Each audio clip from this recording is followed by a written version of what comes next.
অনেক কষ্ট আছে। আমরা বলখালীবাসী, আমাদের জন্য দোয়া করবেন, আমার ভাইয়ের জন্য দোয়া করবেন আপনারা। আমার ভাই যেন লাস্টটা যেন পাই মতো। কিন্তু আমরা অনেক কষ্ট, বেশি কষ্ট, আমাদের বলখালীর ভাই বেশি কষ্ট। সেতুটা কিন্তু খুব জরুরি ছিল, গাড়ি পারাপারের জন্য দরকার, ট্রেন চলাচলের জন্য দরকার না। ব্রিজের জ্যামে অ্যাম্বুলেন্স আটকে মাকে হারানোর সন্তানটাই জানে কালুঘাট সেতু কি। 1 ঘন্টা দেরি হওয়াতে ইন্টারভিউ মিস করা সেই বেকার ছেলেটিই জানে কালুঘাট সেতু কি। ঠিক সময়ে বাড়ি থেকে বের হয়েও ফ্লাইট মিস করা সেই রেমিটেন্স যোদ্ধাই জানে কালুঘাট সেতু কি। স্ত্রীর অসহ্য প্রসব যন্ত্রণায় অনাগত সন্তান যখন মৃত্যুর কোলে ঢলে পড়ে, তখন সেই স্বামী জানেন কালুঘাট সেতু কি।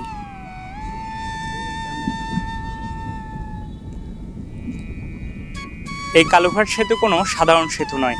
এই সেতুর প্রতিটি স্প্যানকে ঘিরে রয়েছে কর্ণফুলীর 2 পারের মানুষের হাজারো আক্ষেপ আর হারিয়ে ফেলার গল্প।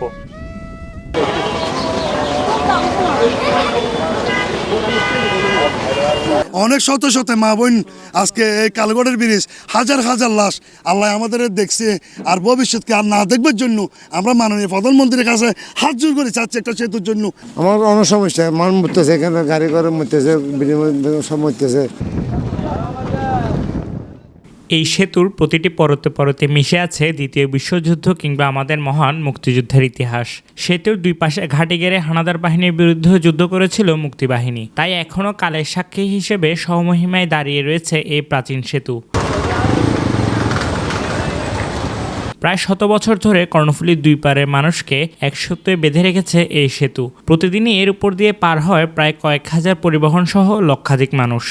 তাই বোয়ালখালীবাসীর প্রাণের দাবি ছিল এই পুরনো জরাজীর্ণ সেতু ভেঙে নতুন সেতু তৈরির, কিন্তু বিভিন্ন সময় নানা কারণে সেটি আর সম্ভব হয়নি। তবে ঢাকা কক্সবাজার রুটে ট্রেন চালুর জন্য নতুনভাবে সেতুটি সংস্কারের উদ্যোগ গ্রহণ করে সরকার। তাই এ সময় বিকল্প ব্যবস্থা হিসেবে গত কয়েক মাস ফেরি দিয়ে পারাপার করেছে এ অঞ্চলের মানুষ।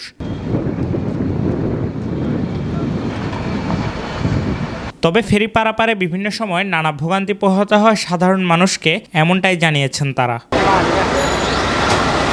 সেতুটা কিন্তু খুব জরুরি ছিল, গাড়ি পারাপারের জন্য দরকার, ট্রেন চলাচলের জন্য দরকার না। সাধারণ মানুষের অনেক কষ্ট হচ্ছে এটা। আমরা ছোট ছিলাম তখন দেখছিলাম ফেরি চলাচল, এই যুগে যদি ফেরি চলাচল করে এভাবে গাড়ি পারাপার হয়, মানুষের দুর্ভোগ হয় এটা। চট্টগ্রাম দক্ষিণ অঞ্চলের জন্য যারা বলতেছেন আমরা সেতু পাইছি, আসলে এটা আমাদের বোয়ালখালীর জন্য কিছু পাই নাই। আমরা বোয়ালখালীর মতো অসহায়, ধরতে গেলে একটা আমাদের বুকের উপর দিয়ে যে একটা ট্রেন যায়, ওই ট্রেনেরও আমরা দেখার সুযোগ পাচ্ছি, কিন্তু ওটা সুযোগ পাচ্ছি না। হাজার হাজার কোটি টাকা দিয়ে আমাদের সেতু নির্মাণ পূর্বে এই সেতুটা যদি আজ এই বোয়ালখালীর উপর দিয়ে যে সেতু হয়েছে, ওটা যদি হয়তো আজকে বোয়ালখালীর মানুষ সহ চট্টগ্রাম দক্ষিণ অঞ্চলের মানুষের অনেক সুবিধা ভোগ করতে পারতো। প্রতিনিয়ত আমরা ভোগান্তি পাচ্ছি, কেননা এখন জোয়ারের সময় একটু জোয়ার আসলে পানি উপরে উঠবে, যেখানে আমরা গাড়ি দেখতেছেন ওইখানে গাড়ি যাবে। প্রত্যেকটা গাড়ি, প্রত্যেকটা ইঞ্জিনের সমন্বয়ে পানিতে ডুবে যাওয়ার কারণে প্রত্যেকটা গাড়ি স্টার্ট বন্ধ হয়ে যাচ্ছে। সেক্ষেত্রে ওইখান থেকে আসা যাওয়া, এখান থেকে আসা যাওয়া প্রায় 3 থেকে 4 ঘন্টার ব্যবধানে আমরা ভোগান্তি পাচ্ছি। কি করবো এখন, আমাদের তার করার কিছু নেই। 2টা এমপি তো অলরেডি চলে গেছে। ওনারা অনেক চেষ্টা করছিল, মহিউদ্দিন বাদল, আমাদের মুসলিম উদ্দিন সাহেব অনেক কষ্ট করছিল, উনি তো কোনো কিছু করতে পারে নাই। আশ্বাস দিয়ে গেছিল বলখালী মানুষ একটা সুন্দর একটা ব্রিজ হবে, এই ব্রিজটা আমরা আমরা দেখতে পারিনি। আমার বয়স 40 বছর, আমার বুদ্ধির যেটুকু হয়েছে এই বোয়ালখালীত আমরা অনেক কষ্ট আছি ভাইয়া। বিশ্বাস করো, কিছুদিন আগে আমাদের বোয়ালখালীর একটা ডাক্তারের মেয়ে, উনি এই ডাকসুত বাড়ি খেয়ে ওর মাথাটা জুল হয়ে গেছে। সেদিনও আমি এখানে ছিলাম। আমাদের বোয়ালখালীর পল্লী বিদ্যুৎ সভাপতি, উনি মতন ভালো মানুষ আমরা আর কোনো সময় পাই নাই। আজকে 2 দিন থেকে আমরা দিন এলাইতে ওরে খুঁজতেছি, আল্লাহ রহমতে যেন ওরকে পাই। আর আমাদের মাননীয় প্রধানমন্ত্রী, সে আমাদের মায়ের মতো, আমাদের মা বাপ নাই, সে আমাদের মার মতন। ওকে আমরা বেশি অনুরোধ করছি আমাদের একটা নতুন সেতু দেওয়ার জন্য। কিন্তু আমরা অনেক কষ্ট, বেশি কষ্ট, আমাদের বোয়ালখালীর ভাই বেশি কষ্ট।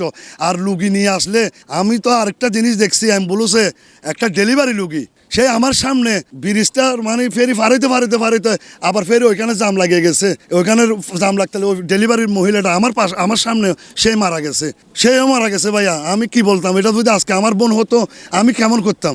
আমি নিজে থেকে ওখানে কান্না এসে গেছে। তো মাননীয় প্রধানমন্ত্রী, আপনার কাছে হাত জোর করি, বোয়ালখালী আপনার কাছে আমরা ভিক্ষা চাচ্ছি একটা ব্রিজের জন্য। আমরা নতুন একটা সেতু চাই। সংস্কারকৃত নতুন কালুঘাট সেতু শীঘ্রই যানবাহন ও মানুষ চলাচলের জন্য উন্মুক্ত করে দেওয়া হবে। সেতুর বিদ্যমান পাটাতনের উপর বিশেষ প্রযুক্তির কংক্রিটের ঢালাই দিয়ে পানি নিষ্কাশনের পথ তৈরি করা হয়েছে। এরপর ঢালাইয়ের উপর পিচ দিয়ে নির্মাণ করা হয়েছে সড়ক পথ। আমরা এখন সুবিধা পাচ্ছি, মনে করেন এটা উন্নয়ন হচ্ছে। আগে ছিল ভাঙা ছিল, এখন তো ওই ভাঙাটা আগে নাই। এখন যেহেতু নতুন কাজ করতেছে, এখন সুবিধা আরও বেশি হবে। শতবর্ষী এই কালুঘাট সেতু সংস্কারের পর চলাচলের উপযোগী হলেও এই ব্রিজের স্থায়ী সমাধান চান বোয়ালখালীবাসী। বিগত দিনগুলোতে জনপ্রতিনিধিরা নতুন কালুঘাট সেতু নির্মাণের জন্য বেশ চেষ্টা করলেও আদতে তেমন কোনো পরিবর্তন ঘটেনি।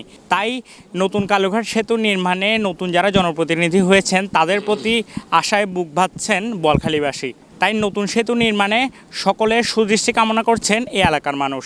চট্টগ্রামের বোয়ালখালী থেকে সাফায়েত মোর্শেদ, নিউজ ডে 24।